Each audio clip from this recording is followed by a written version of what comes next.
Hey guys, welcome to chapter 3. We're going to talk molecules of life, or macromolecules. This is our kind of winding down on chemistry just a little bit and applying a little bit of last chapter's chemistry to a lot of this chapter and next chapter's biology. So we're going to start thinking a little bit bigger with chapter 3. It's not terribly difficult, and if you took Gen Bio, a little bit of it should be review actually from what we learned in Gen Bio. So let's jump right into it. Chapter 3, Molecules of Life. Your book starts with a little segment on fear of frying. You've probably heard of this stuff in the news. Trans fats and certain places banning trans fats, restaurants changing their frying oil, things like that. Trans fats are something we cook in quite a bit in America, and they're not really that good for us. So trans fats we find these in hydrogenated vegetable oils, and they raise the levels of cholesterol in our blood more than any other fat, and they directly alter our blood vessel function. Basically, you get cholesterol in your blood vessels. The blood vessel, you have blood flowing through a smaller area. Those cholesterols can form plaques, and the plaques can break off and lodge other places, and it's kind of a mess. If you read that little section in your book, it is kind of funny. They talk about this company, it might have been Procter and Gamble, I'm not sure, that was making these oils and these waxes for candles. And as electricity came around and people didn't buy candles, they needed uses for these oils and waxes. And so then they started to kind of alter them and fry foods in them and feed them to people. So it's a little gross, it's a little funny, a little bit of both, and so you might want to check that out. It's kind of gross, but it's cool at the same time. So trans fats, you hear about it, but what does that actually mean? Trans actually refers to the shape of an organic molecule, and I'm going to show you some images of that in just a little bit. So partially hydrogenated vegetable oils are formed by chemical hydrogenation. It's a process where the name kind of helps you understand it. Hydrogenation is hydrogen. You add hydrogens to a long carbon molecule. So we add more hydrogens than we should, and we get a saturated fat. The double bonds will keep that molecule pretty straight, and we pack a whole bunch of hydrogens in there. And the cool thing about it is it's a solid at room temperature, and it pretty much lasts forever. That was sort of the goal. I mean, you look at an expiration date on Crisco, and that stuff lasts a really really, really long time. So there are some benefits to it, like you can have it in your fryer at your restaurant for weeks without changing your oil.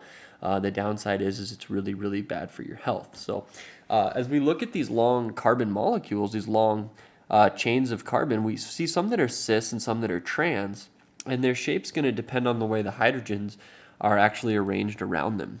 So this is easy to remember because cis, just think same, because they sound a lot alike. So cis here's oleic acid, which is just really all it is a long, long string of carbons. If you've taken chemistry, take a look at this top molecule. Why do you think it's called a fatty acid? Okay, hopefully you said, maybe not out loud or people might think you're crazy, but hopefully you said because of this group right here. One, it's the only thing here that's not a hydrogen. Two, this is called a carboxyl group, or you might remember it as carboxylic acid from our organic chemistry chapter in Gen Chem, very last thing we did for the year. So this guy right here is called a carboxylic acid at the end of the molecule, and so we get that name fatty acid. We get the acid from the carboxylic acid at the end. And so here you get two molecules that are essentially the same. The only difference is one is a cis, where we have two hydrogens on the same side. The other is a trans, which means we have hydrogens on the opposite side. And trans fatty acids are difficult for our body to break down, and they do deposit a lot more cholesterol. And so you can kind of think to yourself, if you were an enzyme looking to bite this molecule in half, there's this nice big opening here on a cis fat that enzyme could get in and just chop that guy right in half.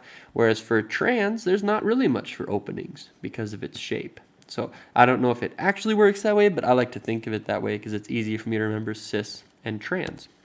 So when we look at organic molecules, all the molecules that make up you and me and bacteria and plants and stuff like that are going to be organic, and we call them organic because they're built out of carbon.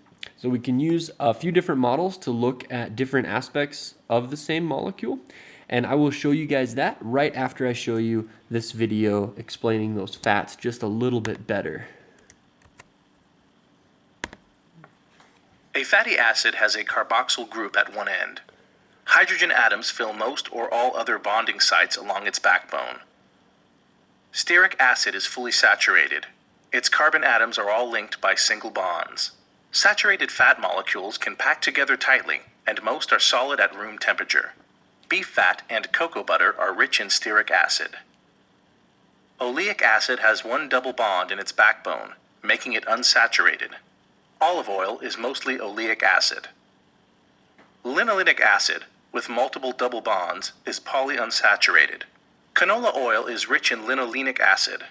Both unsaturated and polyunsaturated fatty acids tend to be liquid at room temperature. Okay, so there you can kind of see the reason this is our saturated fat, like beef fat, and this is our unsaturated fat, like an olive oil, and then a polyunsaturated fat. And so it's a little easier to digest these guys. They're a little bit healthier for us than this guy is. And that's probably one of the reasons that a lot of you guys and your folks, you might cook food or saute food in like an olive oil, as opposed to like frying bacon and then using the bacon grease that's really just melted fat to cook in, like we would very commonly, 40, 50 years ago. We do that kind of stuff all the time. So the reason we use olive oils and canola oils to fry in is our thought is that they're quite a bit healthier than, beef fat, pork fat, that kind of saturated fat stuff. So hopefully that makes a little bit of sense. All right, so let's look at these organic molecules. If you took organic chemistry, it was all about carbon. All we did was draw these crazy little shapes and name them, which was fine. So organic molecules are generally pretty big and pretty complex molecules of life, and they're built on a framework of carbon atoms. These are your 4 macromolecules of life. If you haven't written anything down for this chapter, please write this down. 4 macromolecules that make up you, me, bugs, trees, everything. Carbs, lipids, proteins, nucleic acids. You got to know that stuff. Basic biology stuff. Everything that's in you and I can pretty much be broken down into one of these 4 categories. And pretty much all the stuff we eat can be broken down into one of these 4 categories. So they're very, very important to understand, and they're really not that difficult to get your head around. So why do we focus so much on carbon in chemistry, in biology? We talk a lot about carbon. And the reason is because carbon atoms are a great building tool. They can be assembled, they can be remodeled, disassembled into lots of different organic compounds.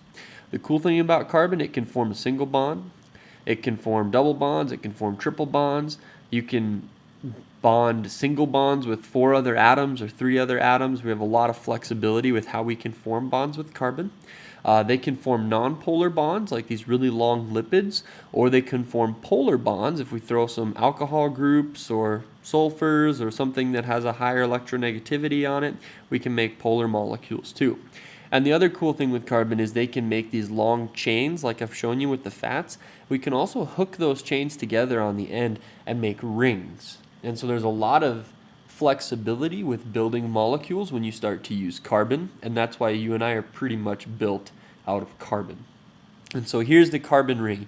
Its versatile bonding behavior allows it to form a variety of structures, including rings, and carbon rings can form the framework of a lot of sugars, starches, fats, like those we find in donuts. So there's a good example of a lot of energy. Whether or not it's very good for you, that's kind of up to you, but there's a lot of energy in there for carbs and fats as well, and there are a lot of carbon. So how do we represent these? You've kind of seen a little bit of this before. This is a structural model of an organic molecule. This is the way that you and I would probably draw it. Each line is a covalent bond, so it's a single bond between carbon and carbon.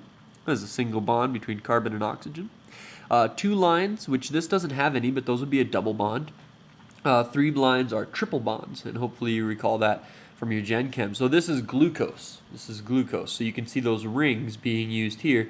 This is kind of my middle point. We use that very flexible carbon to hook alcohol groups on and to hook other carbon branches on and that kind of stuff. This line that comes up right here and has these 3 branches off, it is implied, even though it's not written, there is a carbon right here. That's what attaches a hydrogen, and an OH. Cool? So you can see some polarity being brought into this with the oxygens and a lot of versatility there with that carbon molecule. So carbon's ring structures, sometimes we'll take those carbons out, if you remember doing this in Gen Chem, and we just draw lines. We just draw shapes. And every time this thing takes a turn, it's a carbon. So that's a carbon. We come down, we take another turn. That's a carbon. That's a carbon. That's a carbon. That is not. Okay, that is oxygen. Just be aware of that. This is carbon. Okay, so you kind of be aware of that. This guy here is not a carbon. It's an oxygen. Alrighty, so there's glucose. That's how you can draw glucose.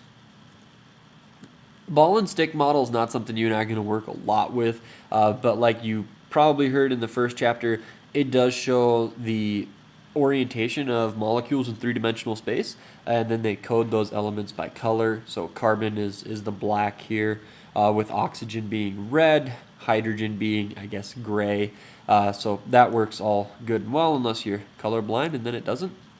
And then space filling models, not my favorite. They just don't look like anything to me, but for some people, I guess they're useful. It shows how our electron clouds that we're sharing overlap. For chemists, very cool. For biologists, kind of take it or leave it, I guess. And then the reason we can use these is we look at our big molecules. Okay, glucose is pretty simple. Hemoglobin is a little bit terrifying. Do you guys know what hemoglobin does? Hopefully you said carries oxygen in your blood. That's what hemoglobin does for us, and it's a super, super, super important molecule. And here's the space-filling model of that macromolecule hemoglobin.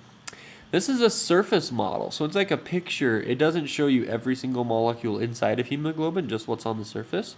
And it shows this really convoluted surface. It's almost like an ugly honeycomb. Crevices and folds that are important for its function. And then these heme groups are in red, are cradled in these little pockets of the molecule. And those are what are actually going to be bonding to our oxygen, or these little guys right here. So it's kind of a cool way to look at it. And then the ribbon model, this can actually be pretty useful for biologists. Shows us how proteins fold. We can look at misfolded proteins and prions and all sorts of cool things like that. But the ribbon model basically shows where our alpha helices are and where our beta pleated sheets are. It shows us kind of, I guess, tertiary level organization in a protein. And it shows how the structure of the protein folds around these heme groups. And so that's kind of a cool way to look at it. Do you need to memorize the names of all of these different ways of drawing a protein? Probably not. Most certainly not. So there's our take-home message, and that is where we are going to end for today. Molecules of life are organic, which means they're made up of carbon. The structure of the organic molecule starts with the carbon backbone, and it can form a ring, and we use lots of different models to take a look at this, and they all have their advantages and disadvantages. So that's where we'll end for today. Thank you.